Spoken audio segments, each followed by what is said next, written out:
going to show you how to build a funnel report. So this is going to be all of your deals inside of HubSpot coming down into the funnel. And as they work through the deal stages that you've already established in your pipelines, you're going to see a lot of different data points and how things are actually flowing. How is business actually being done inside of your company? Let's jump right in and I'll show you how to do it. Okay, so here I am looking at our deals, and you can see that I have a bunch of just demo deal data here, okay? So every single one of these deals has gone through different stages and is either at a closed won stage or it is stuck in maybe the decision maker is bought in, right? And this is exactly how it would be in real life. Not every single deal in your CRM is closed. Okay, so that makes sense. What we're going to do is on the left-hand side, go to reporting and go up to reports. We're interested in reporting on deals. It's important to note for just future reference that you can do this on contacts, leads, and even companies. So keep that in mind. So at the top, we're just going to call this deal funnel report. And you can choose a lot of different styles here, but the vertical funnel that's default is going to work just fine for us. So now on the left-hand side, if we had multiple sales pipelines, you could actually combine all of those or just a selection of them. We only have one, we're going to keep it simple, and we're going to add this stage. So this will be the top line funnel. What's the next layer in our funnel? Well, qualified to buy. And I'm just going to add in all of these. I'll hit show all to get to closed won. And now, if we do run report, this is where things get fun. Check it out. Awesome. So we can see that all 10 of our deals originated in the appointment scheduled stage. Only 70% of those made it to qualified to buy. And of those that made it to qualified to buy, 85% made it to presentation scheduled. And that's how you can understand this next step conversion on the right. We're actually looking at 10% of our deals in our CRM actually closing. So we have 10 is the total and 1 is the amount that we have for closed won. This is really helpful to know.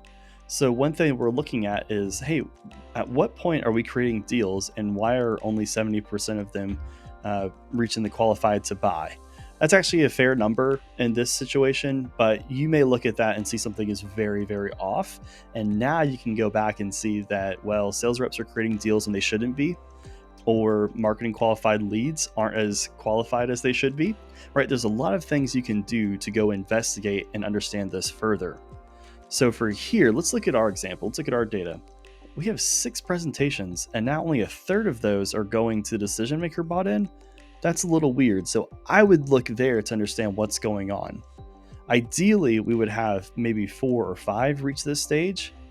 And then those that go to contract sent, ideally we'd have a little more contracts being sent out as a result. The more contracts you send out, the more opportunities you have to close deals. This is pretty obvious, but you need the numbers to be able to come to these conclusions. This is just one way that HubSpot can empower you to do this. Now, what's really cool here is that you can click into any one of these and you can see, okay, what were the deals that actually made it to this stage? And so if you want to do a deep dive analysis and understand, oh yeah, I remember that customer, this was kind of the edge case, the unique factors about it, that sort of thing, you'll start to uncover different patterns. Cool. So let's say that we want to build a report and we want to say, okay, I want to know from start to finish, have any of my deals actually hit every single stage, right? Has there been a single deal that has made it through every single stage? And if so, how many deals, right?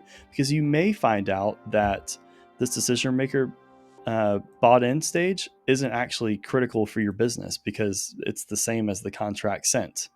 It's probably unlikely, but with my data set, that would be a conclusion you could come to. So if we wanted to completely get rid of the decision maker bought in, we could just get rid of this entire block. Let's refresh the report.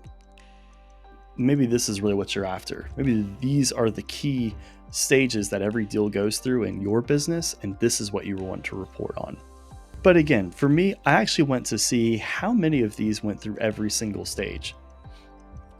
So I'll add the decision maker bought in back into it, and I want to position this to the correct place. So right after qualified to buy, and I'll refresh report here. I just like to kind of see it, make sure it's lining up the way I expect it as we go. And look, every single one of these is required now. So now I know that not a single deal in my CRM has gotten to closed won by going through every single stage. That's interesting. So I'm hoping you can see clearly how having this data available helps you understand and identify what are the critical points in your business to getting a deal from created to closed won. Great. And so this is just like any other report inside of HubSpot. You can add this to a dashboard. You can save report and do whatever with it, share it, distribute it, have it emailed to you weekly. It's also worth calling out that you don't have to report on every single deal. So let's say that you want to check out one specific sales rep or a handful of them or a team or whatever. Let's go to all deals here and let's filter out. I want to do it by property in this case. And so the property would be the owner. So if I go to the deal owner, I can say it is any of, and then I can pick all my different sales reps. All right. And then if you hit apply and apply, now we refresh the report. Again, it's dummy data. It's going to be the same, but this just gives you an idea of some of the things that you can do. So another thing that's really helpful is looking at the skipped stages. So we can go over here and see that 2 of the deals from the last stage actually skip this one entirely. Again, if you want to know which ones those are, just click into it and it'll show you a list. But this can be pretty handy. We can see that decision maker bought in is a stage that's regularly skipped in our deal flow. So that could be telling. In this case, decision maker buy-in might not be super critical, but you might find out that we're skipping a serious part of the sales cycle in your process. And that might be something you want to coach on. This report could help you find that.